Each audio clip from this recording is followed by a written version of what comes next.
नमस्कार, कल 24 मा स्वागत छ। म वीरेन्द्र जैरो। कोरोनाले अत्याएको हो बाँकेलाई, अझै पनि खतरामुक्त छैन बाँके र सदरमुकाम नेपालगञ्ज उपमहानगरपालिका। कोरोनाको हटस्पट बनेको नेपालगञ्जमा यही कोरोनाको जोखिम नियन्त्रणका लागि लगाइएको निषेधाज्ञा पनि जारी छ। तर निषेधाज्ञा नाम मात्रको हुँदा नेपालगञ्जवासी घरभित्र नभई सडक, चोक एवं बजारमा भेटिने गरेका छन्। खुल्ला सहरझै निर्वाचन गतिविधि नेपालगञ्ज सहरमा लाग्छ। नेपालगञ्जमा कोरोनाको नाम निशाना नै छैन, तर बाँकेमा दैनिक 5 देखि 10 जनाको कोरोनाका कारण मृत्यु भइरहेको छ। जिल्ला प्रशासन कार्यालय बाँकेले पछिल्लो समय जेठ 24 गतेसम्म निषेधाज्ञा जारी गरेको छ। तर पनि सहर बजारमा यति बेला गतिविधिहरू निर्बाध रूपमा चलिरहेका छन्। सहर बजार र समाजमा खुला रूपमा हुने गतिविधि नै कोरोनाका लागि उर्वर अवसर बन्ने गर्छ। तर यो चेतावनी नेपालगञ्जवासीले भुलेझै बनेको छ। स्थानीय प्रशासन पनि नेपालगञ्जवासीको यो गतिविधिमा मौन बन्दा उसको पनि चर्को आलोचना सुरु भएको छ। कल 24 को आजको संस्करणमा यस सम्बन्धीको विशेष रिपोर्ट पेश गर्नेछौँ र सम्बन्धित निकायको ध्यान आकर्षण गराउनेछौँ। निषेधाज्ञामा पनि खोला दोहन जारी नै छ। क्रसर व्यवसायीहरूलाई कहीँ कतै रोक्न सकेको छैन निषेधाज्ञाले। यही अवसरको फाइदा उठाउँदै देशभरका नदीहरूमा दोहन तीव्र बनेको छ। बर्दिया र बाँकेको सिमानामा पर्ने मान खोलामा नदी उत्खनन नै यसको एक दृष्टान्त पनि हो, जहाँ निर्बाध रूपमा खोला दोहन जारी छ। लुट्न लुटिएको छ, आशीर्वाद नपाउने कुरै भएन क्रसर व्यवसायीहरूले। स्थानीय प्रशासन र स्थानीय प्रतिनिधिको साथ र सहयोगमा देशभर क्रसर व्यवसाय मौलाएको कतैबाट छुपेको छैन। मान खोलामा जारी बैमानी पनि यसैको करामत हुन सक्छ। आजको संस्करणमा यस सम्बन्धीको विशेष रिपोर्ट पनि पेश गर्नेछौँ। यस अलावा तपाईँ दर्शकहरूसँगको प्रत्यक्ष कुराकानीमा हामी जोडिनेछौँ।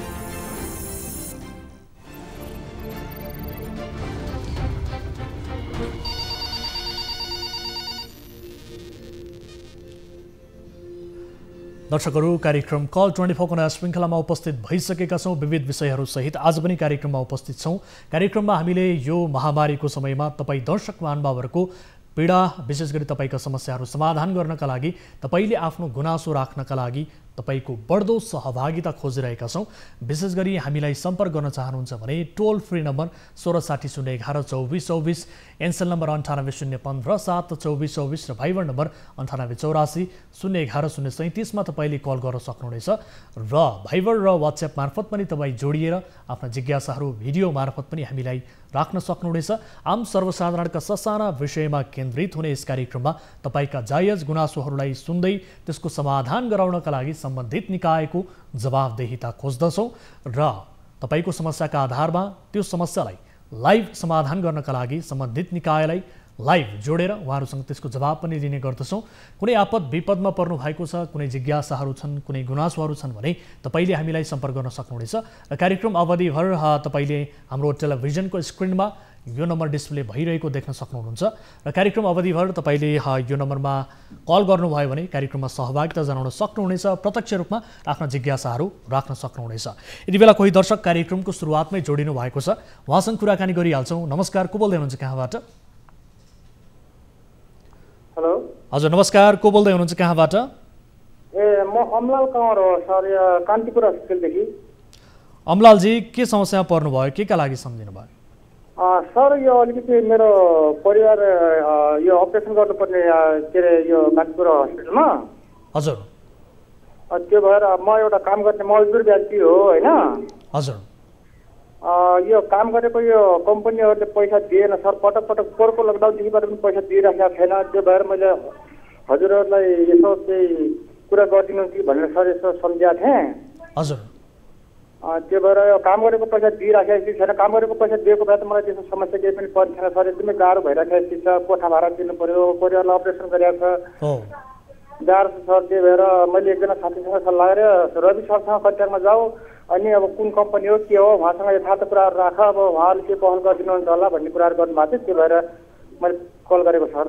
अमलालजी, अब तपाईँले विशेष गरी के काम गर्नुहुन्छ त्यो बताउन मिल्छ भने बताउनु होला। र तपाईँले कुन कम्पनीसँग काम गर्नुभएको अथवा कुन सम्बन्धित व्यक्तिसँग काम गर्नुभएको हो, त्यसको केही डिटेल्स बताउन मिल्छ?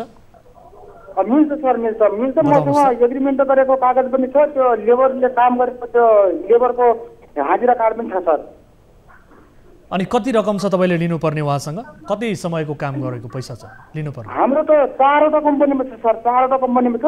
4वटा कम्पनीबाट थुप्रो छ सर, 6-7 लाख जति छ सर ल्याउनु पर्ने। मेरो मात्रै नभएर थुप्रै लेबरहरूको पनि छ। हजुर, हामी धेरै छौँ सर लेबरहरू। त्यही भएर लेबरका त्यो हाजिरा काटेर कम्पनीमा गरेको एग्रिमेन्ट कागज पनि छ सर। केही 2टा कम्पनीमा त छैन, अरू कम्पनीको छ सर। हजुर, यो त ठगेको गर्छन् सर। यो एउटा भक्तपुरको एसपी कन्स्ट्रक्सन भन्ने छ सर, अनि त्यस पछाडि बिजी कन्स्ट्रक्सन छ, त्यस पछाडि गएर अर्जुन बान निर्माण छ भन्ने छ सर। भनेपछि यो 4वटै कम्पनीका व्यक्तिहरूले तपाईहरुलाई रकम दिनु भएको छैन काम गरेको, र उहाँहरू अहिले सम्पर्कमा हुनुहुन्छ कि हुनुहुन्न? उहाँहरू फोनै उठाउनुहुन्न सर। ए, फोन उठाउनुहुन्न? फोन उठाउनुहुन्न, फोन त लाग्छ तर फोन चाहिँ उठाउनुहुन्न। तपाईको मात्रै फोन उठाउनु भएको छैन कि अन्य जसले अरु धेरै मजदुरहरू छन् जसले पैसा लिनुपर्ने छ भनेर भन्नुभएको छ, कसैको सम्पर्कमा हुनुहुन्न उहाँहरू? 20 जना जति ठगेका छन् सर हामी। हजुर हजुर। अनि कति समय भयो तपाईहरुले काम गरेको? कति समय भयो तपाईहरुले यो यसरी रकम नपाउनु भएको? कति समय बित्यो? हाम्रो त पोहोरको लकडाउन भन्दा पहिलाको पनि छ सर। अब दिन्छन् भनेर मैले पुलिस केस पनि गरेँ। यो अपराध महाशाखामा मैले मुद्दा पनि हालेँ सर, होइन? त्यस पछाडि थागरे गाउँपालिकामा पनि मुद्दा निवेदन छ, उसको ओसी मैले राखेको छु। मैले अपराध महाशाखामा पनि राखेँ। अब के चिनेका साथीहरूले हाल्नु न त मुद्दा हाल्नु भन्ने कुराहरू गर्नुभयो। अब त्यहाँबाट पनि त्यस्तो खासै त्यस्तो केही हुन सकेन सर। अब दिन्छु म मिलाउँछु भन्ने कुराहरू गर्यो, पैसा पनि दिए। हामीलाई एकदम गाह्रो भयो, बिचरा गरी खाने मान्छे। रोल्पाका साथीहरू छन्, कोही सल्यानका छन्, कोही दाङका छन्। अब धेरै साथीहरू छ सर। अब थागरेमा पनि हामीले निवेदन हालेका छौँ सर। त्यो धादिङ यो थागरे गाउँपालिकाको भवन त्यहाँ काम गर्नेमा पनि हामीले त्यहाँ पनि निवेदन हालेका छौँ सर। कुनै ठाउँबाट पहल हुन सकेन सर, एकदमै गाह्रो। ठिक छ अमलालजी, अब तपाईले भन्नुभयो तपाईहरुको फोन उहाँहरूले उठाइरहनु भएको छैन भन्नुभएको छ। यदि तपाईलाई उहाँहरूको नम्बर याद छ भने एकपटक बताउनु होला। हामी यताबाट हाम्रो टिमका साथीहरूले सम्पर्क गर्ने प्रयास गर्नुहुनेछ र यसको वास्तविकता के हो, तपाईँ यस्तो समस्यामा परिरहनु भएको छ, तपाईले आफ्नो श्रीमतीको उपचार गराइरहँदा यो बेलामा तपाईलाई आफूले काम गरेको पैसा दिनुपर्ने हो, यो आवश्यकता भएको समय हो, यो समयमा पनि किन दिइएन भनेर हामी उहाँलाई सोध्नेछौँ, बुझ्नेछौँ। तपाईँ लगायत अन्य मजदुरहरूको विषयमा पनि हामी कुराकानी गर्छौँ। तपाईँलाई नम्बर थाहा छ उहाँको? अहिले भन्न सक्नुहुन्छ नाम सही? हजुर, मसँग उहाँहरूको त्यो कम्पनीको छाप गरेको त्यो ऊ पनि छ सर, एग्रिमेन्टको कागज पनि छ, हाजिरा लेबरको हाजिरा कार्ड पनि छ सर। मलाई यो अविरा कन्डक्सन बुढा नीलकण्ठ 11 मा रहेछ। हजुर, अविरा कन्डक्सन भन्ने मलाई काम गराउने चाहिँ श्याम बुढा थोकी भन्नेमा व्यक्ति हो। उसले फोनै उठाइदिइराख्दैन। एकपटक त्यो मन्त्रालयबाट एकजना साथीको मान्छे रहेछ, उसले थर्काउँदाखेरि दिन्छु भन्यो। कमल केसी भन्नेले त्यो कुराकानी गर्न लगाएर सर एकपटक हजुरसँग भेट्नै पायो भने त हजुरको टिमसँग सर कहाँ भेट्दा ठिक होला? म चाहिँ छानकोटमा बस्छु सर। हस्, अब अहिले भेट्न सक्ने अवस्था छैन। अहिले यो निषेधाज्ञाको अवधिमा तपाईहरुले भेट्न सक्ने अवस्था छैन। हाम्रो टिमका साथीहरूले तपाईले सम्पर्क गर्नुहुनेछ र सँगसँगै जतिजना व्यक्तिहरूको तपाईले नाम लिनुभएको छ अहिलेका लागि तपाईको तर्फबाट मात्रै हामीले कुराकानी सुनेका हुनाले, एकहोरो रूपमा मात्रै कुरा सुनेका हुनाले वा यसलाई आरोपका रूपमा मात्रै लिन्छौँ र थप विस्तृतमा बुझ्नका लागि उहाँहरूको नम्बर हामीलाई पठाउनुहोस्। हाम्रो टिमका साथीहरूले तपाईलाई सम्पर्क गर्नुहुनेछ। त्यस पछाडि यसको बारेमा विस्तृत बुझ्नेछौँ र तपाईलाई मद्दत गर्ने कोसिस हामी पक्कै पनि गर्नेछौँ। अहिलेका लागि अमलालजी छुट्टिन्छौँ है त? हस् दर्शकबिन, कुनै आपद विपदमा पर्नु भएको छ भने त्यसको लाइभ समाधान गर्ने कोसिस हाम्रो रहन्छ। यद्यपि लाइभ कार्यक्रममा हामीले समाधान गर्न सकेनौँ भने त्यसलाई अफ एयरमा पनि हामी त्यसबारे थप विस्तृतमा बुझेर त्यसको समाधान निकाल्ने कोसिस गर्दछौँ। हाम्रो टिम त्यतिकै सक्रिय रहेको छ यो विषयमा। तपाईँका ससाना समस्यालाई पनि हामी प्राथमिकता दिँदै त्यसको समाधान गर्ने कोसिस गर्दछौँ र केही तपाईका जायज गुनासोहरू छन् भने तपाईले राख्न सक्नुहुनेछ र त्यसलाई रिपोर्ट मार्फत प्रस्तुत गरेर पनि सम्बन्धित निकायको ध्यानाकर्षण गराउने हाम्रो कार्यक्रमको प्रारूप रहेको छ। अब लागौँ पहिलो विषयतर्फ। कोरोनाको कहर चलिरहेको छ, यसलाई केही मत्थर पार्न र कोरोना संक्रमणको जालोलाई तोड्न विभिन्न जिल्लामा निषेधाज्ञा जारी पनि गरिएको छ। अहिलेको निषेधाज्ञा जनताको स्वास्थ्यका लागि हो, यही कुरा बुझ्न नसकेर हो कि बिना काम मानिसहरू घरबाट निस्किरहेका छन्। कतिपय मानिस त कस्ता छन् भने निषेधाज्ञा कस्तो छ भनी हेर्नका लागि सडकमा निस्कन्छन्। दोस्रो लहरको कोरोना संक्रमणको सुरुवातदेखि नै हटस्पट जिल्लाको रूपमा परिचित बाँकीमा अहिले यस्तै अवस्था देखिन्छ। कोरोनाको कहर कम भएको छैन, तर बजारमा भिडभाड देखिन्छ, यातायात खुकुलो बन्दै गएको छ। चौथो पटक निषेधाज्ञा जारीसँगै बाँकीमा जेठ 24 गतेसम्म निषेधाज्ञा लागू गरिए पनि निषेधाज्ञाको व्यापक रूपमा उल्लङ्घन भइरहेको छ। बाँकीबाट टिभी जर्नलिस्ट भगतराम थारूले पठाएको यो रिपोर्ट हेर्नुहोस्।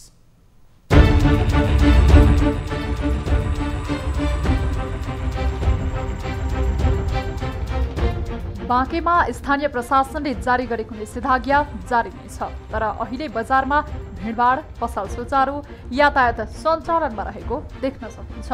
बाँकेमा देखिने यस्तै दृश्यहरूले निषेधाज्ञा नाम मात्र गुमाएको छ। बाँकेमा दैनिक 5 देखि 10 जनाको कोरोनाका कारण मृत्यु भइरहेको छ। जिल्ला प्रशासन कार्यालय बाँकेले पछिल्लो समय जेठ 24 गतेसम्म निषेधाज्ञा थप गरेको छ, तर पनि नेपालगञ्ज बजारका पसल खुल्ला छन्। सवारी साधन निर्बाध रूपमा चल्दा पनि यसको नियन्त्रणमा प्रशासनको ध्यान नगएको आलोचना सुरु भएको छ। स्थानीय प्रशासन र प्रहरीको लापरवाहीले निर्बाध रूपमा सञ्चालनमा रहेका सवारी साधन र पसल बन्द भएका छैनन्। प्रहरीको चोकचोकमा उभिने मात्र काम भएको नागरिक अगुवाहरूले गुनासो गर्न थालेका छन्। चिने जानेकाहरूको पसललाई बन्द गराए जस्तो गर्ने र खोल्न दिने प्रवृत्ति रहिआएको उनीहरूको गुनासो छ। बाँकेमा यस्तो निषेधाज्ञाको अर्थ नरहेको उनीहरूको भनाइ छ। जीवनलाई बचाउनु छ भने निषेधाज्ञाको पूर्ण पालन गर्नुपर्छ र साथमा सरकारले यो अनुगमन गर्नुपर्छ कि कसले के गरेको छ भनेर सरकारको उपस्थिति बढी जरुरी छ र सरकारले अनुगमन गर्नुपर्ने, हेर्नुपर्ने भन्ने कुरा सरकारले त गरि नै राखेको छ र यसको साथमा अझै तदारुकताको साथमा लकडाउन भनेको यो चेन ब्रेकिङ हो र चेन ब्रेकिङलाई हटाउनको, चेन ब्रेकिङ गर्नको लागि राज्यले अझै सशक्त चाहिँ निषेधाज्ञाको कुराहरू गर्नुपर्छ। यता कोरोनाको महामारीमा आफू सतर्क रहन आफैले स्वास्थ्य मापदण्ड पालना गर्नुपर्ने स्थानीयको धारणा छ। स्थानीय प्रशासनको मान्छे अहिले अक्सिजनको कमी छ, बेडको कमी छ हस्पिटलमा, तै पनि यति लापरवाही, मान्छेमा जनचेतना छैन, मान्छेमा हजुरको अहिले यति केयरलेस गरिदिएको छ, बिना मास्क घुमिरहेको छ मान्छे। त्यस्तो अवस्था प्रशासन एकदमै ठुलो कमी। यता प्रशासनले भने कोरोनाको मृत्युदर र संक्रमण दर घटेसँगै निषेधाज्ञा खुकुलो बनाउन खोजेको बताउँदो छ।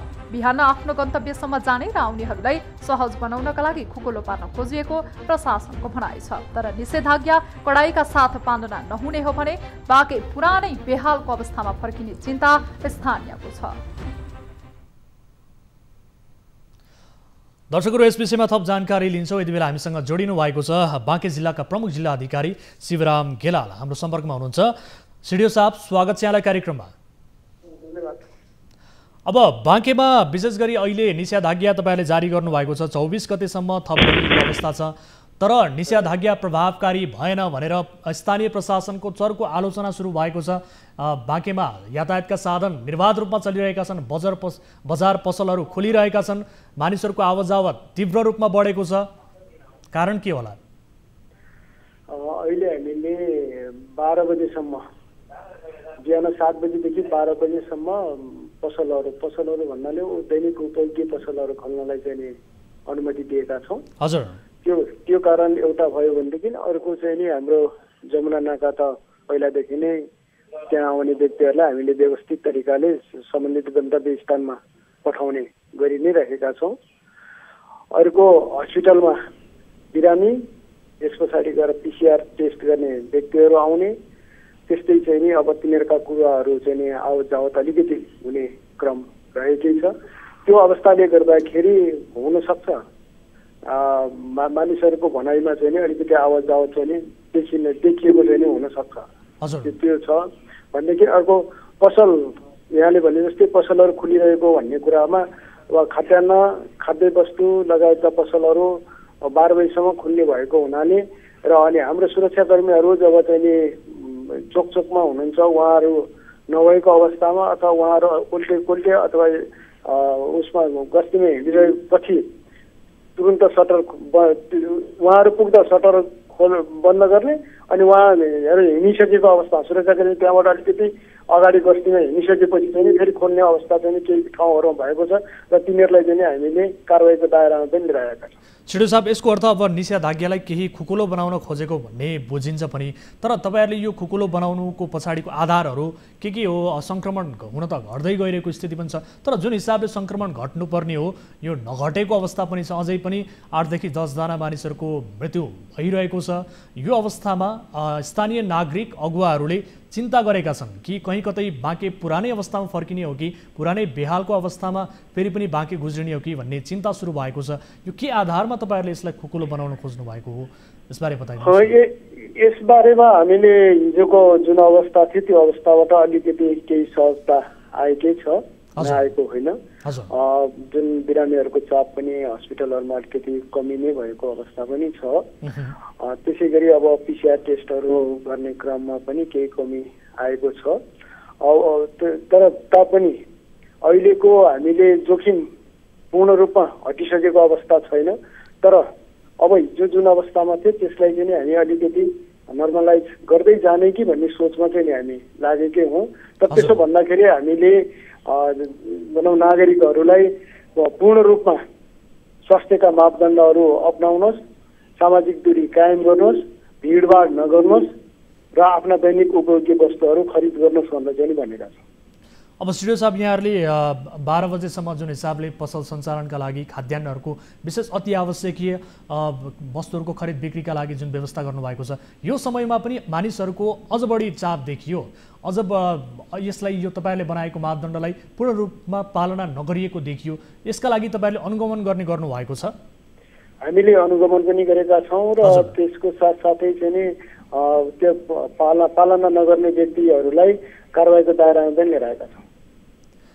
अब अहिले समग्रमा बाँकेको अवस्था चाहिँ के हो त? ठ्याक्कै कोरोना सङ्क्रमणको नियन्त्रणको विषय पनि छ। अब यो अलिकति सङ्क्रमण घट्दै गएको भने स्वयं तपाईँले पनि बताउनु भएको छ, अस्पतालमा चाप घटेको छ। अहिले ठ्याक्कै अवस्था चाहिँ के हो त?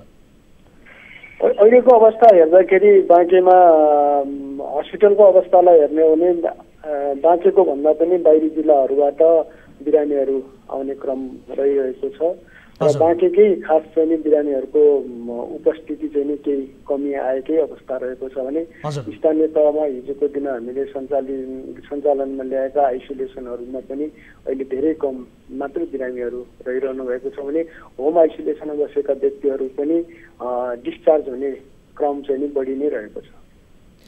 अब मैले यहाँलाई सोधिहालेँ, विशेष गरी अहिले जुन किसिमको परिदृश्य बाँकेका यो त्यो नेपालगञ्ज सहरमा, विशेष गरी नेपालगञ्ज सहरमा देखिन्छ, मानिसको आवत जावत बढ्नु, पसलहरू निर्बाध रूपमा खुल्नु र जुन हिसाबले कोरोना सङ्क्रमणका लागि एउटा उर्वर अवस्था बन्नुमा नागरिकहरूमा देखिएको सचेतनाको केही अभावका कारण यस्तो भएको हो कि अथवा तपाईँहरूको संयन्त्र नै कहीँ कतै यसलाई पालना गराउनका लागि अलिक चुकिरहेको हो सर? के हो सर यसको वास्तविकता खासमा? आम नागरिकबाट यो चिन्ता सुरु हुनुको कारण चाहिँ के हुन सक्छ? यसमा के छ भने व्यक्ति स्वयं म आफू सुरक्षित रहनुपर्छ, म आफू सुरक्षित भएँ भने मेरो घर परिवार सुरक्षित रहन्छ र मेरो घर परिवार सुरक्षित रह्यो भने समाज सुरक्षित रहन्छ र मैले आफूले स्वास्थ्यको चाहिँ मापदण्ड पुरा गरेँ भने आफ्नो घर परिवार सुरक्षित रहन्छ भन्ने कुरा व्यक्ति आफैले सोच्नुपर्ने छ। त्यो कुरा उहाँहरूलाई थाहा पनि छ, नागरिकहरूलाई थाहा नभएको पनि होइन। तर उहाँहरूले त्यसलाई अलिकति बुझेर पनि अब बचाएको जस्तो अवस्था चाहिँ देखिएको छ। अब त्यसमा राज्यका चाहिँ स्थानीय प्रशासन, प्रहरी प्रशासनले मात्रै ती कुराहरूलाई सधैँ सबैको घर घर पुगेर गर्न सक्दैन। यसको लागि स्थानीय तहका व्यक्तित्वहरू, जनप्रतिनिधिहरू पनि लागिरहनु भएको छ। अझ लाग्नुपर्ने स्थिति एकातिर रहेको छ भने नागरिक स्वयं आफै पनि लाग्नुपर्ने आवश्यकता रहेको छ। त्यसमा रहेका अगुवाहरू पनि लाग्नुपर्ने जुन स्थिति रहेको छ र त्यो लाग्दाखेरि पूर्ण रूपमा जुन समाजमा त्यस्तो देखिएको छ ती ठाउँहरूमा उहाँहरूले राम्रो भूमिका खेलिदिनु भयो भने अवश्य पनि हामी चाहिँ कोरोनाबाट मुक्ति चाहिँ पाउँछौँ। अब यसअघि जुन दोस्रो लहरको कोरोना सुरुवातको समयदेखि नै बाँकी एउटा कोरोनाको हटस्पटको रूपमा परिचित भयो सर्वत्र। सबैको विशेष पहिलो चरणको कोरोना सङ्क्रमणमा पनि त्यही अवस्था सृजना भएको थियो। बाँकीतर्फ समग्र जिल्लाको ध्यान केन्द्रित भएको अवस्था थियो, बाँकीको अवस्था बेहाल थियो। फेरि अब त्यो तङ्ग्रिन नपाउँदै यही अवस्था फेरि सृजना हुने हो कि भन्ने चिन्ता सुरु भइरहँदा यसतर्फ तपाईँहरूले प्रभावकारी समन्वय गर्नका लागि नागरिक स्तरबाट नै आवाज अहिले विशेष गरी अगुवाहरूले उठाउन थालेका छन्। यसतर्फ सजग भइदिनु होला। यहाँहरूलाई समय र जानकारीका लागि धेरै धेरै धन्यवाद सर। धन्यवाद। हस्, धन्यवाद। दर्शक महानुभावहरू, बाँकेको अवस्था पुरानै अवस्थामा फर्किने हो कि भन्ने किसिमको चिन्ता सुरु भएको छ। यद्यपि बाँके पूर्ण रूपमा तङ्ग्रिसकेको अवस्था छैन। दोस्रो लहरको हटस्पट बनेको र सँगसँगै कोरोनाको सुरुवातदेखि नै पहिलो चरणको लकडाउनका समयमा पनि बाँकेतर्फ नै सबै देशको एउटा ध्यानाकर्षण भएको अवस्था थियो भने अहिले दोस्रो लहरको कोरोना सङ्क्रमणको सुरुवातदेखि नै बाँके कोरोनाको हटस्पटको रूपमा परिचित भएको थियो र सबैको ध्यान त्यही केन्द्रित भएको थियो। सङ्क्रमणको दर बढ्नु, मृत्युदर बढ्नु र त्यसमाथि उपचार गर्ने स्वास्थ्यकर्मीहरू आफै सङ्क्रमित भएर त्यहाँ उपचारमा खटिएको यो किसिमको परिस्थितिबाट बाँके गुज्रिएको अवस्था थियो। त्यसकारण पनि बाँकेतर्फ सबैको ध्यान केन्द्रित भएको थियो र अहिले पछिल्लो समय केही सङ्क्रमण घट्दै जाँदा आम नागरिक स्तरबाट पनि अलिकति हेलचक्राइ भएर त्यहाँ निषेधाज्ञाको पूर्ण रूपमा पालन नभएको परिदृश्य देखिएको छ र यसतर्फ त्यहाँ स्थानीय जो नागरिक अगुवाहरू हुनुहुन्छ उहाँहरूले चिन्ता व्यक्त गर्न थालेका छन् र स्थानीय प्रशासनले पनि त्यसलाई कडा रूपमा मापदण्ड अनुसार निषेधाज्ञालाई कार्यान्वयन गराउन नसकेको हो कि भन्ने किसिमको चिन्ता सुरु भएसँगै यस विषयमा हामीले रिपोर्ट प्रसारण गऱ्यौँ र सिडिओ साहबसँग जानकारी लिएका छौँ। यति बेला कोही दर्शक हामीसँग जोडिनु भएको छ, उहाँसँग कुराकानी गर्छौँ। नमस्कार, को बोल्दै हुनुहुन्छ, कहाँबाट? हजुर, म कपनबाट बल्लभद्र कपन सरस्वती नगरबाट गोरखनाथ ढुङ्गाना बोलेको हजुर। यो ठिक छ, कपनबाट भन्नुभयो, यहाँको शुभ नाम के बताउनु भयो? गोरखनाथ ढुङ्गाना। गोरखनाथ ढुङ्गाना, हजुर। मेरो परिवारको मेरो लगायत 15 लाख रुपियाँ सुदूर बसेर खाएको धेरै वर्ष भयो। त्यसले फाइनेन्स खोलेको थियो, ओरिएन्टल भन्ने सहकारी फाइनेन्स। त्यसले पैसा ब्याज धेरै दिनसम्म लोभ्याएर केटाकेटीले पैसा सबै खाएर बर्बाद पार्यो हजुर। त्यो अफिसै छैन त्यसको र यहाँ भोकमारी लागेको छ। त्यसको के उपाय छ कि भनेर मैले फोन गरेको। ओरिएन्टल सहकारी संस्थामा तपाईँको रकम जम्मा गर्नुभएको थियो, तर त्यो रकम अहिले तपाईँले पाउनु भएको छैन। हजुर हजुर। अनि यो सहकारी संस्थाका सञ्चालक तपाईँको सम्पर्कमा हुनुहुन्छ? छैन छैन, त्यो कहाँ गयो कता गयो भागेन, यति हुन्छ नेपालमा त मलाई केही थाहा छैन।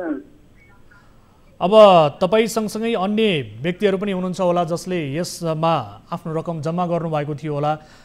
तपाईँहरूले अनि उजुरी गर्नु भएन सम्बन्धित निकायमा, स्थानीय प्रशासनमा?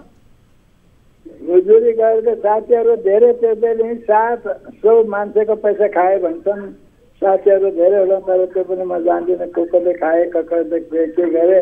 मैले चाहिँ उजुरी गरेँ साथीहरूले भन्छ, खोइ के थाहा छैन मलाई। अनि यो सहकारी संस्थाको अफिस चाहिँ कुन ठाउँमा थियो, कार्यालय? यो पहिला माइती देवीमा थियो, यहाँ माइती देवीमा।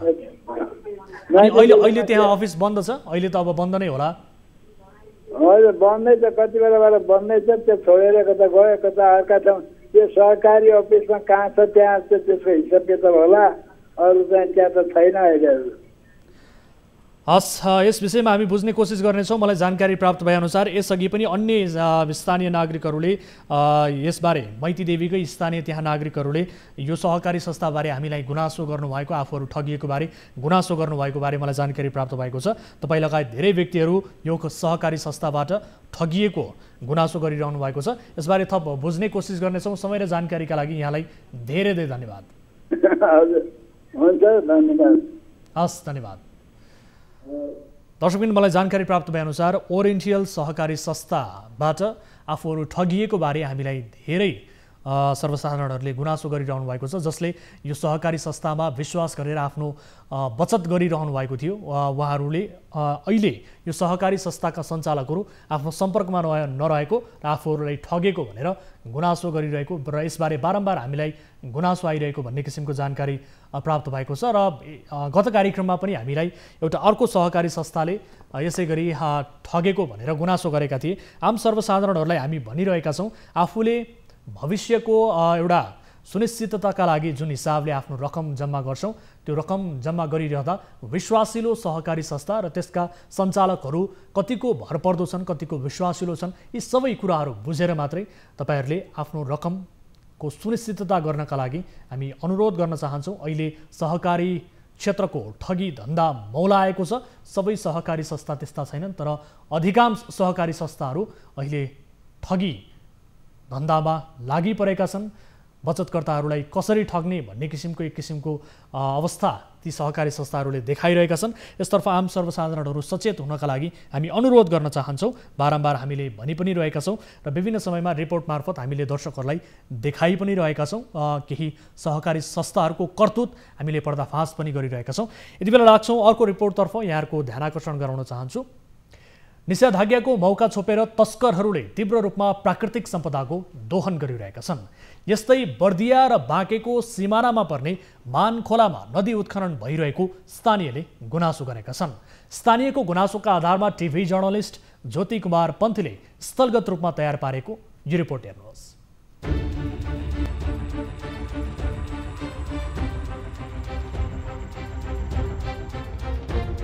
बर्दिया र बाँकेको सिमानामा पर्ने मानखोलामा नदी उत्खनन भइरहेको भनी स्थानीयले दिएको जानकारी गुनासो गरेपछि हाम्रा टिभी जर्नलिस्ट ज्योति कुमार पन्थी यो क्षेत्रमा पुगे। यति बेला हामी बाँके बर्दियाको सिमाना स्थित यो मानखोलामा छौँ र यो मानखोलाको यो ढिकमा उभिएर हामी तपाईहरूलाई त्यो दृश्य देखाइरहेका छौँ जहाँ यति बेला बाँसगढी नगरपालिकाको पहाडीपुरमा व्यापक रूपमा नदी उत्खनन भएको छ र व्यापक रूपमा नदी उत्खनन भएपछि त्यसलाई रोक्नका लागि स्थानीय बासिन्दाले पटक पटक नगरपालिकासँग माग गरेको र उहाँहरूले सुनवाई नगरेको बताएपछि उहाँहरूले हामीलाई टेलिफोन गरेर जानकारी गराउनु भएको थियो। यो क्षेत्रमा पुग्दा 4वटा एक्सकाभेटर र करिब 1 दर्जन टिपर उत्खननमा व्यस्त देखिन्थे। बाँके र बर्दियाको सीमावर्ती क्षेत्रका रूपमा रहेको मानखोलामा बाँसगढी नगरपालिका र बैजनाथ नगरपालिकाले 1-1 वर्ष ठेक्का दिने गरेका छन्, जस अनुरूप बर्दियाको बाँसगढीले यस वर्ष ठेक्का दिएको छ। नगरपालिकाले 75 सेन्टिमिटर उत्खनन गर्ने गरी नवीना कन्स्ट्रक्सनलाई 1 करोड 20 लाखमा उत्खननको जिम्मेवारी दिएको भए पनि नवीना कन्स्ट्रक्सनले नदीको किनारतर्फ नै 10 फिटभन्दा ठूला र गहिरा खाडाहरू खनिएको छ। नदीमा समाचार सङ्कलन गर्न जाँदा ठेकेदारले परिचालन गर्ने गरेका मानिसहरू मात्र त्यस स्थानमा देखिन्थे। बर्दियाको सदरमुकाम गुलरियादेखि करिब 60 किलोमिटर उत्तर पूर्वमा पर्ने स्थानमा नगरपालिकाले ठेक्का दिएको र त्यसको अनुगमन समेत हुन सकेको छैन। बर्दिया जिल्लामा हुने गरेको नदी उत्खनन अनुगमन गर्ने जिम्मेवारी जिल्ला समन्वय समितिको हो। समन्वय प्रमुखको नेतृत्वमा जिल्ला प्रहरी कार्यालय बर्दिया, जिल्ला अनुसन्धान दर्शकहरू यस विषयमा हामीलाई गुनासो आइसके पछाडि हामीले हाम्रा टिभी जर्नलिस्टलाई स्थलगत रूपमा पठाएर यस सम्बन्धी रिपोर्टिङ गरेका छौँ र स्थानीयको व्यापक रूपमा गुनासो आइसके पछाडि हामीले यो विषय यहाँहरू समक्ष प्रस्तुत गरेका हौँ र त्यहाँ हाम्रा टिभी जर्नलिस्ट पुग्दा विशेष गरी बाँसगढी नगरपालिकाले 75 सेन्टिमिटर उत्खनन गर्ने गरी नवीना कन्स्ट्रक्सनलाई 1 करोड 20 लाखमा उत्खननको जिम्मेवारी दिएको भए पनि त्यहाँ नदीको किनारतर्फ नै 10 फिट भन्दा ठूला गहिरा खाडलहरू खनिएको अवस्था छ र अवैध रूपमा मापदण्ड विपरीत त्यहाँ उत्खनन भइरहेको यो दृश्यले देखाएको अवस्था छ। हाम्रा टिभी जर्नलिस्ट त्यहाँ पुग्दा पनि यही दृश्य देखिएको छ। यसतर्फ अनुगमन गर्नुपर्ने र यसको नियमन गर्नुपर्ने, यसको सबै रेखदेख गर्नुपर्ने जिम्मेवारी जिल्ला समन्वय समितिको हो र स्थानीय प्रशासनले पनि यसको अनुगमन गर्नुपर्ने हो। तर यसतर्फ उहाँहरूको ध्यान आकर्षण भएको छैन। हामी ध्यान आकर्षण गराउनका लागि सम्पर्क गर्ने कोसिस गरिरहेका छौँ। स्थानीय नागरिकले गुनासो गर्दा पनि बाँसगढी नगरपालिका समेत यसमा बोल्न सकिरहेको अवस्था छैन, तर त्यहाँ अवैध रूपमा उत्खनन भइरहेको बारे उनीहरूले गुनासो गरेका छन् र आफ्ना स्थानीय नागरिकको गुनासोलाई उठाउनका लागि र त्यसलाई नियन्त्रण गर्नका लागि विशेष गरी स्थानीय सरकार पनि मौन बसिरहेको भन्ने गुनासो आएको छ। र यति बेला हामीसँग जोडिनु भएको छ, यसबारे थप जानकारी लिन्छौँ। हामीसँग सम्पर्कमा हुनुहुन्छ प्रमुख जिल्ला अधिकारी बर्दियाका शङ्कर थारू हाम्रो सम्पर्कमा हुनुहुन्छ। सिडिओ साहब, स्वागत छ यहाँलाई कार्यक्रममा। होइन सर, एकैछिन मेरो रङ नम्बर पर्यो। म जिल्ला समन्वय समितिको प्रमुख हो हजुर, सिडिओ होइन म। ठिक छ, माफ गर्नु होला, समिति यहाँलाई नै सम्पर्क गर्न खोजेका थियौँ। शङ्कर सर, यहाँलाई स्वागत छ कार्यक्रममा। नमस्कार। अब विशेष गरी यो बाँसगढी नगरपालिकाले जुन जिम्मेवारी दिएको छ नदी उत्खननका लागि भनेर त्यहाँ उत्खनन अवैध रूपमा भइरहेको भनेर गुनासो आएको छ, यसबारे तपाईँहरूले बुझ्नु भएको छ, तपाईँहरूलाई जानकारी छ सर? नवीना कन्स्ट्रक्सनले अहिले उत्खनन गरिरहेको छ जुन ठाउँमा, त्यहाँ मापदण्ड विपरीत अवैध रूपमा उत्खनन भयो भन्ने गुनासो आएको छ। एकदम यो जानकारी छ हामीसँग सर। यो प्रश्न गर्नु भएको छ, म हजुरको मिडिया मार्फत सम्पूर्णलाई बर्दियाकै तर्फबाट हार्दिक नमस्कार पनि छ। र हामी त्यो ठाउँ जहाँ ठाउँमा बर्दिया जिल्लाको सिमाना पर्छ, बाँके र बर्दियाको जुन ठाउँ भन्नुभयो, यो बाँसगढी नगरपालिका र हाम्रो बैजनाथ गाउँपालिका बर्दियाको के अरे बाँकेको यसले दुईटाले संयुक्त रूपमा आलो पालो गरी त्यहाँ चाहिँ ठेक्का लगाउने गर्नुहुन्छ। अहिले यसपालि बाँसगढीको जिम्मामा छ, त्यो लगाइएको छ र त्यो व्यापक जनगुनासो आएको छ। त्यो निकै लामो ठाउँको दूरीमा छ। त्यो हामी रोडबाट जाँदाखेरि र हामी पुग्दाखेरि त्यहाँ चाहिँ त्यो एक्सकाभेटरहरू र टिप्परहरू भाग्ने गरेको हामीले त्यो चाहिँ फेला नपार्न सकेको अवस्था छ र हामी आज मात्रै पनि जाने भने थियौँ। त्यहाँ हाम्रो जासुस हामीले पठाएका थियौँ र हामी त्यहाँ आज जान सकेका भएनौँ। हिजो मात्रै हामीले अर्को ठाउँमा त्यहाँ नभेटाएछ अर्को ठाउँमा हामीले एउटा एक्सकाभेटर र 3वटा टिप्पर हामीले कारवाही गरेका छौँ। 1,25,000 जरिवाना पनि गरेका छौँ। यसमा पालिकाहरूले नै सक्रियता देखाउन पर्ने हो। अलिकता त्यो चाहिँ हजुर हाम्रो गुनासो जस्तै आम पब्लिकको गुनासो जस्तो यो हुन सकिरहेको छैन जुन हजुरले अहिले गरिराख्नु भएको छ र हामीले अहिले हजुरले राखेको जस्तो हामी प्रयासमा छौँ र यसको नियन्त्रणको लागि हामी एकदमै यसको लागि हजुरले अब यो सार्वजनिकीकरण नै भयो होइन हामीले त्यहाँ जसरी पनि त्यसलाई नियन्त्रणमा गर्ने हाम्रो छ हामी त्यहाँ मात्र हाम्रो सिधै सर हाम्रो यो अनुगमन समितिको सल्लाह भएअनुसारले त्यहाँ हामी छिटै त्यसको कारबाहीमा जान्छौँ। यसको अर्थ तपाईँहरू त्यहाँ पुग्नु भएको छ अनुगमनका लागि र तपाईँले हेर्दा पनि त्यहाँ मापदण्ड विपरीत अवैध रूपमा नै स्थानीयले गुनासो गरे अनुसार त्यस्तै अवस्था देखिएको छ हैन त? एकदम छ। यो गत साल पनि भएको थियो। हामीले त्यसको चाहिँ अनुगमन गरेर एउटा छानबिन टोली गठन गरेर त्यहाँ मापदण्ड विपरीत भएको चाहिँ त्यो स्थलगत रिपोर्ट भयो, हाम्रो प्राविधिकको रिपोर्ट आयो, हामीले कारबाहीको लागि नगरपालिकामा यसको सिफारिस गर्यौँ तर त्यहाँबाट हुन सकेन, कारबाही हुन सकेन। सोही घटना फेरि पुनः अहिले पनि जुन दोहोरिएको छ, अहिले जुन भइरहेको छ र हामीलाई कारबाही गर्ने अधिकार हामीसँग नभएको यो पालिकाहरूलाई स्थानीय सरकारलाई भएको हुनाले यो निकै हामीलाई समस्या भइरहेको छ। अनि अब तपाईलाई विशेष गरी अब तपाईँ जिल्ला समन्वय समितिको प्रमुख पनि हुनुहुन्छ। अब स्थानीय प्रशासन स्थानीय सरकारका जति स्थानीय तहका प्रतिनिधिहरू छन् उहाँहरूको अलिकति असहयोग रहेको यो विषयमा तपाईँलाई प्रभावकारी तरिकाले अनुगमन गर्नका लागि र त्यो अवैध उत्खननलाई रोक्नका लागि कारबाहीको दायरामा ल्याउनका लागि भन्ने समाचार पनि आएको छ। कतिको सत्यता छ सर? यो सत्यता हो। यो मैले यहाँ म जिल्ला समन्वयको प्रमुखबाट म भन्छु कि त हामीलाई जिल्ला समन्वय हटाइदिन पर्यो, अनुगमनको नाममा हामीलाई कारबाही पनि गर्न नदिने र हामी अनुगमन गर्न जाने अनि तेल राज्यको तेल खर्च हुन्छ, भत्ता खर्च हुन्छ तर हामीले समातेकोलाई कारबाही गर्न नपाउने भएपछि हाम्रो त्यो अर्थै रहेन र पालिकाहरूले चाहिँ त्यसको वास्ता नगर्ने। हामीले मैले अघि नै पनि भने तपाईँलाई हामीले प्रतिवेदन बुझाएका छौँ, त्यो सम्बन्धित कार्य सूचीमा राख्न पर्छ, त्यसलाई जरिवाना गर्न पर्छ, त्यो केही पनि भएको छैन। त्यस कारणले यो सङ्घ सरकारले यदि जिल्ला समन्वयलाई अनुगमनको जिम्मा दिने हो भने कारबाही सहितको जिम्मा दिनुपर्छ, होइन यतिकै त्यो धारा टार्ने हुने भयो भने यो नियन्त्रणमा आउन सक्दैन, किनभने पालिकाले नै यो पहल गर्न पर्ने हुन्छ।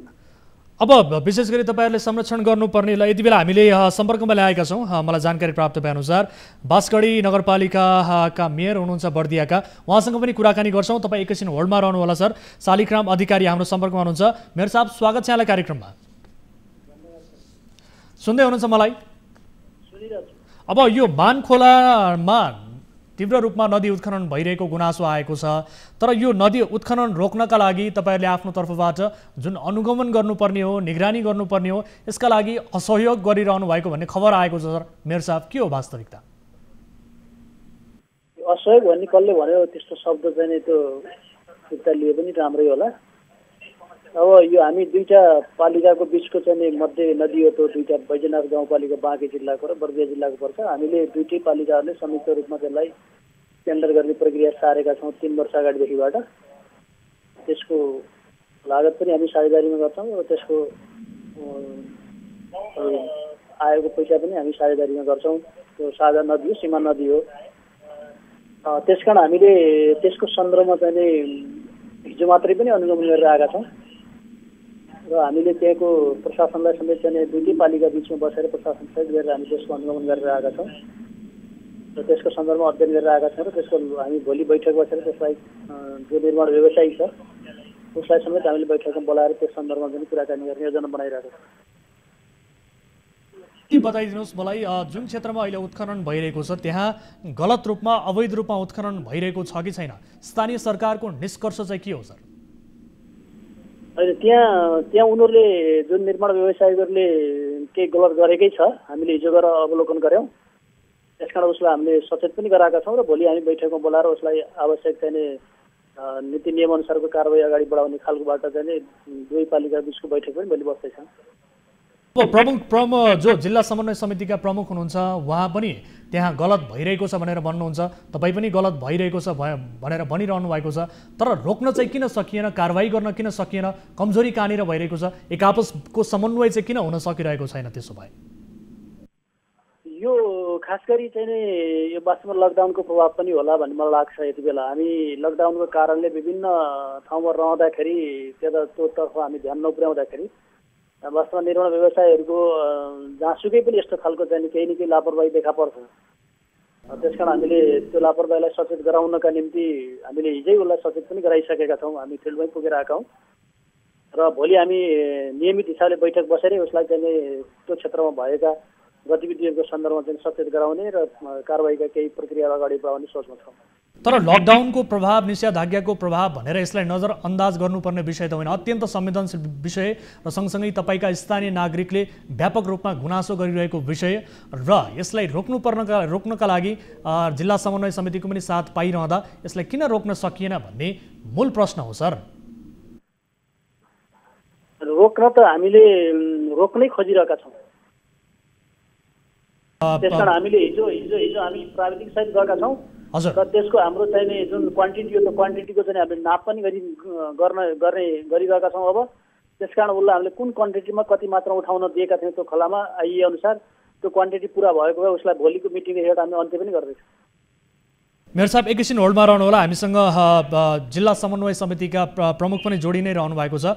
शङ्कर सर सुन्दै हुनुहुन्छ? हजुर हजुर। अब स्थानीय सरकारको साथ सहयोग कतिको पाउनु भएको छ भन्नुहोस् त? केही बेर अघि तपाईँले सहयोग गरिरहनु भएको छ उहाँहरू यसलाई प्रभावकारी अनुगमन गर्नका लागि भनेर भन्नुभएको थियो। कारबाहीको दायरामा त्यस कारण पनि ल्याउन सकिएको छैन र रोक्न पनि सकिएको छैन भन्ने तपाईँको गुनासो थियो। मेयर साहबले पनि सुनिरहनु भएको छ, बताउनुहोस् त। यो एकदमै अहिले जुन हजुरले भन्नुभयो यो सत्य हो। यो त्यहाँ मात्र होइन, हाम्रो जिल्लाभरि नै यो समस्याको कुरा हो, यसै गरी देशभरि पनि होला। र अहिले दुईटा पालिकाले त्यहाँ लगाइरहेको अवस्थामा अहिले बाँसगढीले को पालो भएको र किनभने मैले अघि नै पनि भने र यो बैजनाथको पनि यो दायित्व हो, बैजनाथ नगरपालिका उसैकोबाट बाटो छ र बर्दियाबाट बाटो नभएको र धेरै टाढाबाट घुमेर बाँके हुँदै त्यो ठाउँमा सो ठाउँ उत्खनन हुने ठाउँमा पुग्नु पर्ने र बाँकेको बैजनाथ नगरपालिका र बाँसगढी नगरपालिकाले दुइटैले लगाउने भएको हुनाले दुइटैको बराबरमा हो। हामीले गत साल पनि यसै गरी उत्खनन भएको बेलामा हामीले त्यो चाहिँ प्राविधिक चाहिँ टोली गठन गरेर यहाँ नजायज भएको छ, अवैध उत्खनन भएको छ भनेर हामीले रिपोर्ट पनि गरेका थियौँ। त्यो प्रतिवेदन बुझाएका छौँ। त्यसलाई कारबाही त्यो जुन जसले गलत गरे त्यसलाई कारबाही चाहिँ भएको थिएन। यस वर्ष पनि हामी अहिले पनि मेयर साहबले भन्नुभयो भोलि हामी मिटिङमा उहाँहरूलाई चाहिँ मापदण्ड भने धेरै भएको छ भने त्यो कारबाही यदि हामीले गर्छौँ त्यस्तो भएको छ भने भन्नुभएको छ प्रतिवेदन एकदम राम्रो छ। त्यो हुन पनि पर्छ र अरूले पनि यसबाट पाठ सिक्छन्। यसको लागि हाम्रो सहयोग पुग्नेछ। हामीलाई कारबाही गर्ने चाहिँ हाम्रो चाहिँ जिम्मेवारी हाम्रो चाहिँ नभएको हुनाले, हाम्रो अधिकार नभएको हुनाले हामीलाई यसमा चाहिँ हामी चाहिँ असमर्थ नै छौँ। हामी जाने पक्रेर हामीले पालिकालाई बुझाउने र तर त्यहाँबाट कारबाही नहुने अवस्था भएपछि यो चाहिँ हाम्रो लागि चाहिँ अलि चाहिँ अब यो असहयोग भनौँ कि हाम्रो लागि चाहिँ यो दुःखको कुरा हो हामीले भन्ने पर्छ। हामीले शङ्कर सर अब यति बताइदिनुहोस्, यो निषेधाज्ञाको समयमा यसरी अवैध उत्खनन गर्नेहरू अझ बढी सक्रिय देखिन्छन्, उनीहरूका लागि यो एउटा उर्वर समय पनि बन्दै आएको छ।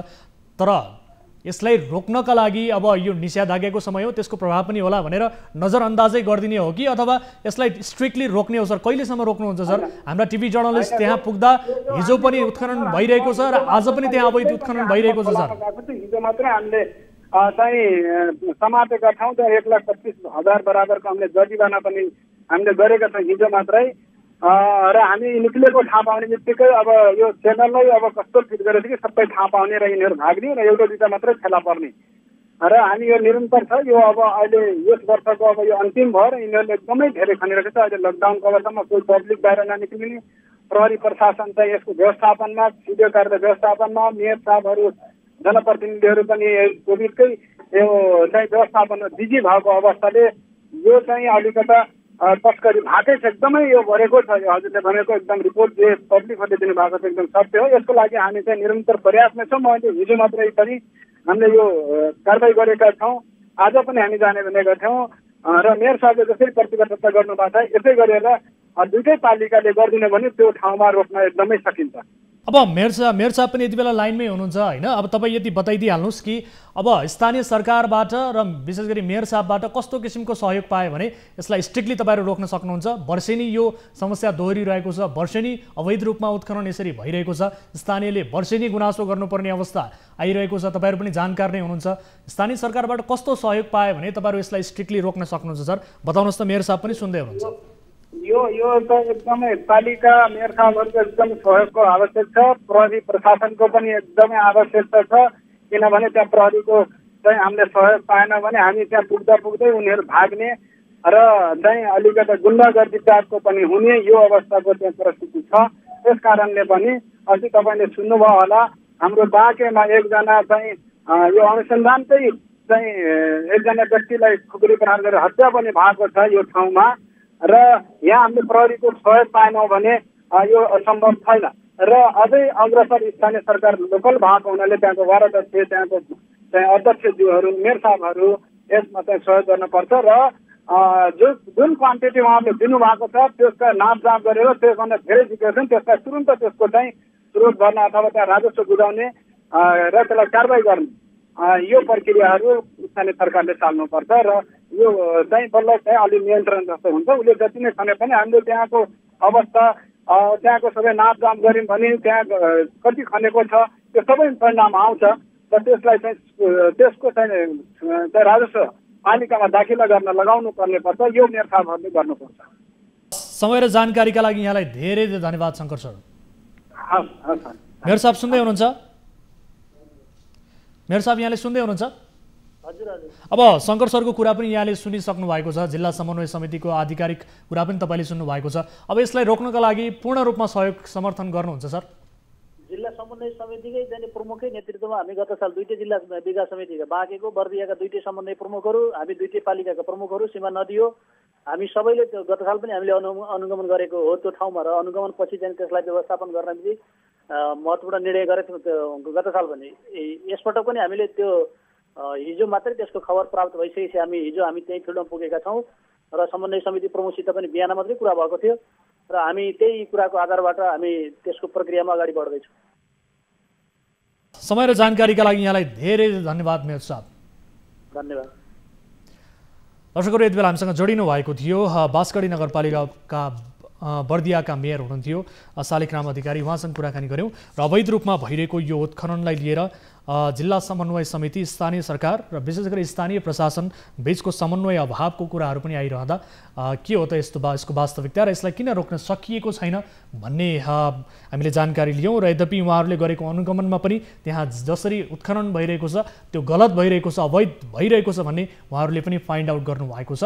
तर यसलाई रोक्नका लागि भने सकिएको छैन। स्थानीय नागरिकले गुनासो गरिरहेका छन् र हाम्रा टिभी जर्नलिस्ट त्यहाँ पुग्दा पनि विशेष गरी अवस्था त्यही देखिन्छ र हिजो भर्खरै हाम्रा टिभी जर्नलिस्ट त्यहाँ पुग्नु भएको थियो र त्यहाँ अवैध रूपमा स्काभेटरहरूले उत्खनन गरिरहेका थिए। ठुला ठुला खाल्डाहरू त्यहाँ खनिएका छन् जसको जिम्मेवारी बाँसगढी नगरपालिकाले दिएको छ। नवीना कन्स्ट्रक्सनलाई उत्खननको जिम्मेवारी दिएको थियो 1 करोड 20 लाखमा, तर मापदण्ड अनुसार उत्खनन भएको छैन। अवैध रूपमा उत्खनन हुँदा स्थानीय नागरिकहरू यस विरुद्ध बोल्न थालेका छन् र कारबाहीको दायरामा ल्याउनु पर्ने र यसलाई रोक्नुपर्ने निकाय बीचको एक आपसको समन्वय अभावका कारण यो उत्खनन रोक्न सकिएको छैन। हामीले यस विषयमा कुराकानी गऱ्यौँ। दर्शकहरू, कुनै आपद विपदमा पर्नु भएको छ भने तपाईँले हामीलाई सम्झन सक्नुहुन्छ र आफ्ना गाउँठाउँमा यस्तै किसिमका समस्याहरू छन् भने तपाईँले हामीलाई बताउन सक्नुहुनेछ, जानकारी गराउन सक्नुहुनेछ। र यति बेला कोही दर्शक हामीसँग जोडिनु भएको छ, उहाँसँग कुराकानी गर्छौँ। नमस्कार, को बोल्दै हुनुहुन्छ, कहाँबाट? हजुर नमस्कार, नाम चाहिँ मैले गोप्य राखेँ मैले चाहिँ। ठिक छ, यो हजुर बताउनुहोस् न के का लागि सम्झिनु भयो? हजुर, मैले खास सम्झेको यो हाम्रो कोरोना भाइरसको भ्याक्सिनको बारेमा सम्झेको हो।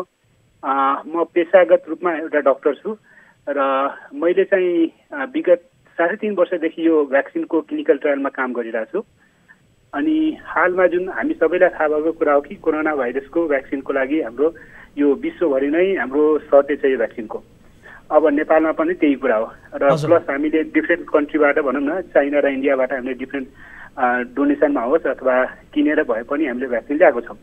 अब यो सबै हजुरहरूलाई जानकारी गराउँदै म के मेरो गुनासोमा केमा इन्ट्री गरेँ भने नेपालमा पनि डिफ्रेन्ट अर्गनाइजेसनले क्लिनिकल ट्रायल गर्न खोजिरहेछन् यो कोभिड-19 को।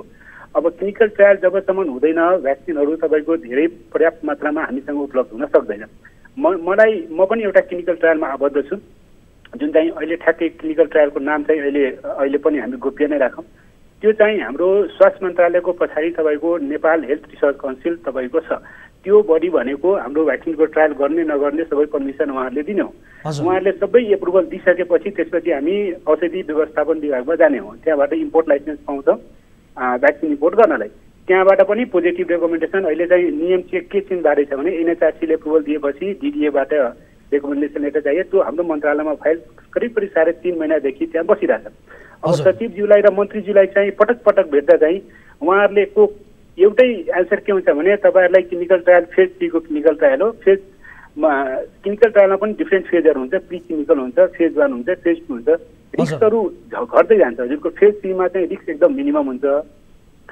त्यसैले अब त्यहाँ चाहिँ मन्त्रालयमा चाहिँ उहाँहरूले न लिखित रूपमा केही दिनुहुन्छ को तपाईँले ट्रायल गर्न खालि तपाईँले ट्रायल दिन मिल्दैन। तपाईँलाई ट्रायल गर्न दियो भने हामीलाई भ्याक्सिन कम्पनीहरूले जुनबाट हामी भ्याक्सिन इम्पोर्ट गरिरहेछौँ अथवा किनिरहेछौँ अथवा डोनेसनमा आएर चाहिँ उनीहरूले हामीलाई भ्याक्सिन दिँदैन।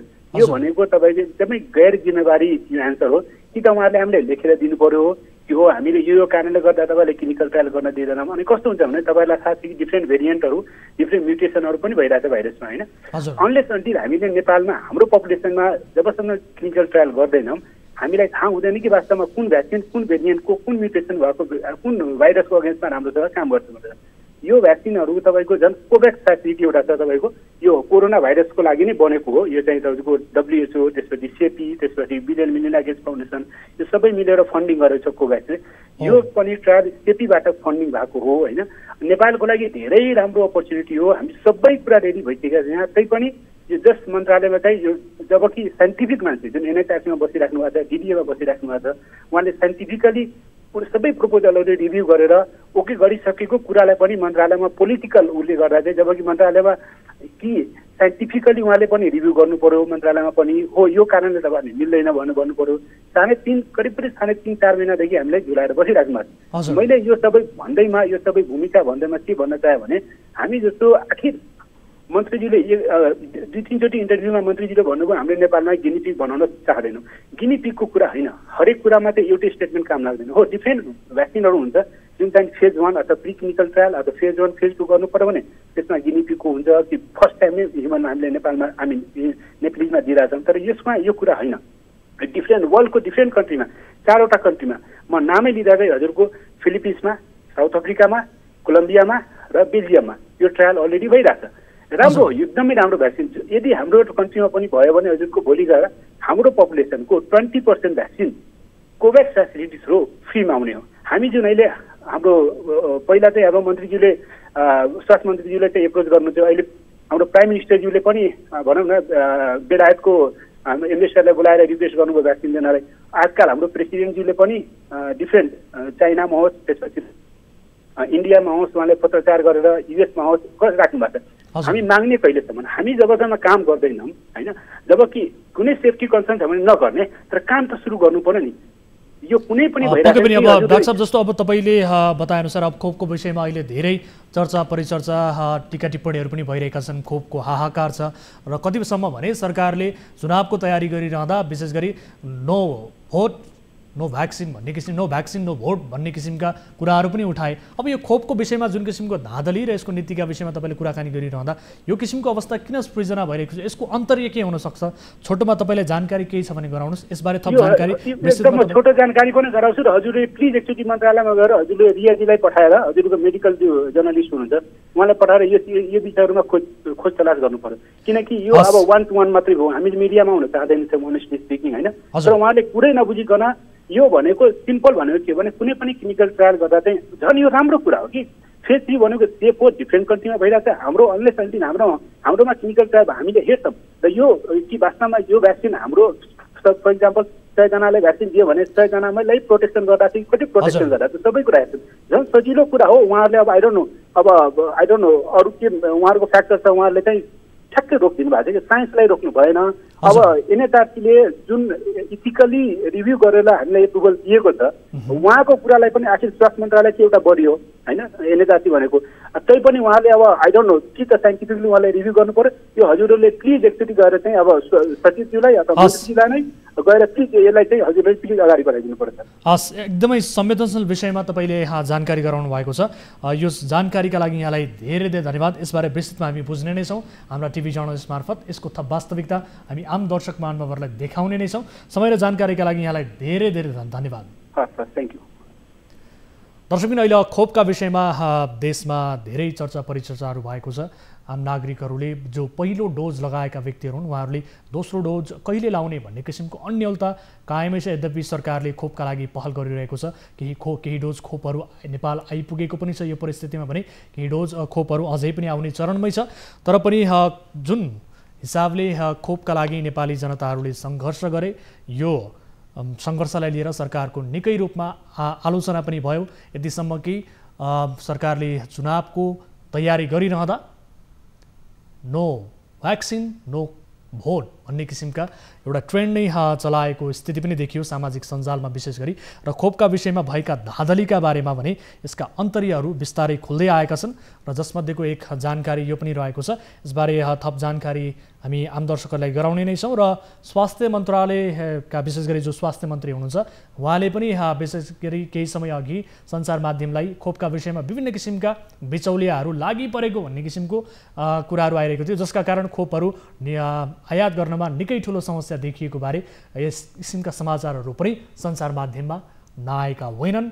यद्यपि अहिले भर्खरै जुन हामीलाई जानकारी गराउनु भएको छ यसबारे थप विस्तृतमा बुझ्ने हामी कोसिस नै गर्नेछौँ। दर्शक महानुभावहरू, कार्यक्रम कल 24 मा छौँ हामी। विविध विषयमा तपाईँले जानकारी हामीलाई गराउन सक्नुहुनेछ। कार्यक्रममा यति बेला कोही दर्शक फेरि जोडिनु भएको छ। नमस्कार, को बोल्दै हुनुहुन्छ, कहाँबाट? हजुर, म भरतपुरबाट हरिप्रसाद रेग्मी बोल्दैछु सर। कहाँबाट भन्नुभयो? भरतपुरबाट। यहाँको शुभ नाम? हरिप्रसाद रेग्मी। हरिप्रसादजी, के समस्या पर्नुभयो? यहाँको समस्या राख्न सक्नुहुनेछ। मेरो समस्या सर त्यो एउटा मुना सहकारी भन्ने छ भरतपुरमा। त्यहाँ चाहिँ धेरै जनताले चाहिँ अहिलेको जस्तै समस्या हो। मैले त्यहाँ अहिले सुनेर मैले हजुरलाई खबर गर्ने एउटा कुरो सोध्न पनि चाहेँ र जनता यो राज्यसँग पनि सरकार भएकोले सोध्न चाहेँ। मेरो पनि त्यहाँ 10-15 लाख रुपियाँ छ होइन, 15 लाख जति छ। अनि त्यो पैसा चाहिँ धेरै जनताहरूको त्यहाँ छ, धेरै जनताले दुःख पाएछन्। 2 वर्ष भइसक्यो होइन है। यो केमा भन्नुभएको तपाईँले अलिकति स्पष्ट रूपमा भनिदिनुहोस् त। 15 लाख सहकारी कुन सहकारी हो? मुना सहकारी हो नि मैले भनिन्छ। अनि यो सहकारी संस्था अहिले सञ्चालनमै छ, चलिरहेकै छ? सञ्चालनमा छ, तर उनीहरू टारिरहेछन्। हाम्रो पैसा लगानी उठेको छैन, लगानी गरेको छौँ भनेर टारिराखेका छन् उनीहरूले। ए हजुर। अनि तपाईँहरूले राखेको बचत गरेको रकम चाहिँ फिर्ता पाउनु भएको छैन?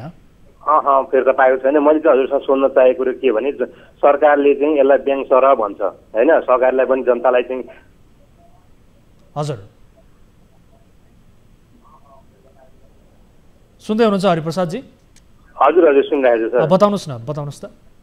अब त्यो सरकारले चाहिँ ब्याङ्क सरह भनेर सरकारलाई चाहिँ मान्यता दिएको छ भनेर विभिन्न पत्रिकामा विभिन्न ठाउँमा भनिराखेको छ। हजुर। अब सरकारको नियम कानुन केही छैन त्यसमा सर, केही हुँदैन त्यसमा, सरकारले चासो केही राख्दैन त्यसमा।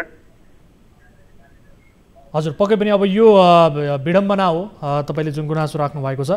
यस्ता सहकारी संस्थाहरूप्रति नियमन गर्ने, नियन्त्रण गर्ने, निगरानी गर्ने जुन किसिमको निकाय छ त्यो निकायको सक्रियता प्रभावकारी हुन सकिरहेको छैन।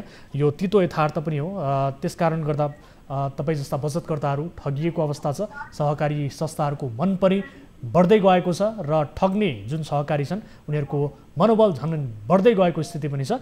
यसतर्फ हामी बुझ्ने कोसिस पक्कै पनि गर्नेछौँ। तपाईँ लगायत अन्य बचतकर्ताहरू पनि यसरी ठगिनु भएको होला पक्कै पनि। के छ अवस्था? धेरै हुनुहुन्छ देशमा। मैले सुन्न चाहेको चाहिँ के भने देशमा कानुन राज्यमा हुनु पर्यो, सहकारीलाई चाहिँ ब्याङ्क सरह भन्ने होइन। हजुर, पक्कै पनि सहकारी सम्बन्धी विभिन्न नीति नियमहरू बनाइएको छ। यसलाई निगरानी गर्ने, नियन्त्रण गर्ने, कसरी सञ्चालन गर्ने भन्ने विभिन्न कार्यविधिहरू पनि बनेका छन्। तर त्यसको प्रभावकारी कार्यान्वयन नहुनु नै यस्ता किसिमका समस्याहरू निम्तिनु यो अवस्था त्यही कारण पनि निम्तिन्छ। त्यसैले तपाईँले यो समस्या राख्नु भएको छ। यसबारे थप बुझ्ने कोसिस गर्नेछौँ। समय र जानकारीका लागि धेरै धेरै धन्यवाद। दर्शकहरू, सहकारीका विषयमा केही समय अघि पनि हामीलाई कोही सर्वसाधारणले गुनासो गर्नुभएको थियो भने अहिलेको गुनासो पनि सहकारीमै केन्द्रित रहेको छ र सहकारीमा देखिएको विकृतिबारे हामी निरन्तर रूपमा आफ्नो आवाजलाई उठाउँदै आएका छौँ। र यो विशेष गरी भरतपुरबाट हरिप्रसादजीले जुन हिसाबले आफ्नो गुनासो राख्नुभएको थियो यसबारे हामी थप बुझ्नेछौँ र आम सर्वसाधारणहरूको यस्तै गुनासोहरूलाई सम्बोधन गर्नका लागि हामी प्रयास आफ्नो तर्फबाट गर्नेछौँ भन्दै आजका लागि कार्यक्रमको निर्धारित समय सकिएको छ। कुनै आपद विपदमा पर्नु भएको छ, आफ्ना गाउँ ठाउँमा भएका विषयहरूबारे जानकारी गराउनु पर्नेछ भने 1660 011 2424 हाम्रो टोल फ्री नम्बर, यसै गरी 98 015 7 2424 र भाइबर नम्बर 98 84 011 037 मा तपाईँले कल गर्न सक्नुहुनेछ र जुनसुकै बेला पनि हाम्रो 24 हेल्प डेस्क तपाईँका लागि खुला रहनेछ। आफ्नो समस्या टिपाउनुहोला र आफूसँग भएका तथ्य प्रमाणहरू हामीलाई पठाउनुहोला। तपाईँ हामी मिलेर समाजमा हुने गरेका विकृति विसङ्गतिलाई न्यूनीकरण गर्नका लागि सहकार्य गर्न सक्दछौँ। त्यस्ता विषयहरूलाई पर्दाफास गर्न सक्छौँ र नियन्त्रण गर्नका लागि एउटा भूमिका पनि निर्वाह गर्न सक्छौँ भन्दै आजका लागि कार्यक्रमबाट बिदा हुन्छौँ। हामी निरन्तर न्युजमा छौँ। नमस्ते।